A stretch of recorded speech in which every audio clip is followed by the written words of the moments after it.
Welcome back to సోమగడ్ voice కి స్వాగతం సుస్వాగతం. వినండి ఉల్లాసంగా ఉత్సాహంగా మీకోసం అయితే ఒక అప్డేట్ తీసుకోవడం జరిగింది.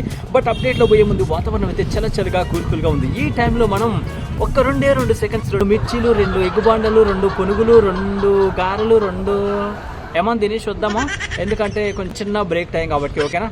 ఏంటంటే వావ్, బ్రేక్ అనంతరం మీకోసం అయితే అప్డేట్ తీసుకోవడం జరిగింది. ఏంటంటే సిపాయిల తిరుగుబాటు ఏ విధంగా జరిగిందో అదే విధంగా ఓవైసీ బ్రదర్స్ పాత బస్తీని తన నగరంగా తన రాజ్యంగా ఎన్నో కబ్జాలు ఎన్నో ఆక్రమాలు చేశాడని చెప్పేసి ఓవైసీ బ్రదర్స్ పై ముస్లిం సంఘాలు ముస్లిం యువకులు వ్యతిరేకంగా హైడ్రాకు ఎన్నో రకాలుగా ఎన్నో ఫిర్యాదులు చేస్తున్నట్టుగా తెలుస్తుంది అనమాట. అంటే సీఎం రేవంత్ రెడ్డి గారు మొదలుపెట్టినటువంటి ఈ హైడ్రా విధానం ఏదైతే ఉందో 70 సంవత్సరాల్లో ఇప్పటి వరకు కూడా లేదు. ఇలాంటి కార్యక్రమానికి మేమందరం కూడా మద్దతుగా నిలుస్తున్నాం అని చెప్పేసి లక్షల కొద్ది మద్దతు వస్తున్నట్టుగా తెలుస్తూ ఉందన్నమాట. ఇన్ని సంవత్సరాల నుంచి పాత బస్సులో ఎన్నో ఆగడాలు కబ్జాలు ఎన్నో ఆక్రమాలు ఎన్నో దౌర్జన్యాలు చేసాడు. సో ఇక నుంచి ఆయన ఆటలు సాగబోవు అని చెప్పేసి ముస్లింలలో వ్యతిరేకత వస్తున్నట్టుగా తెలుస్తుంది అనమాట. సో అంటే ఒక రకంగా చెప్పాలంటే సీఎం రేవంత్ రెడ్డి గారికి ముస్లింల యొక్క మద్దతు కూడా చాలా అంటే చాలా వరకు ఉన్నట్టుగా తెలుస్తూ ఉంది.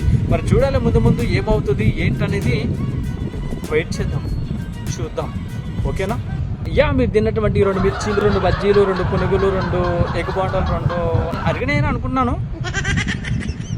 మరొక అప్డేట్స్ మీ ముందుకు అవుతున్నా. అందరూ ఒకసారి నమస్కారం, టాటా, బాయ్ బాయ్.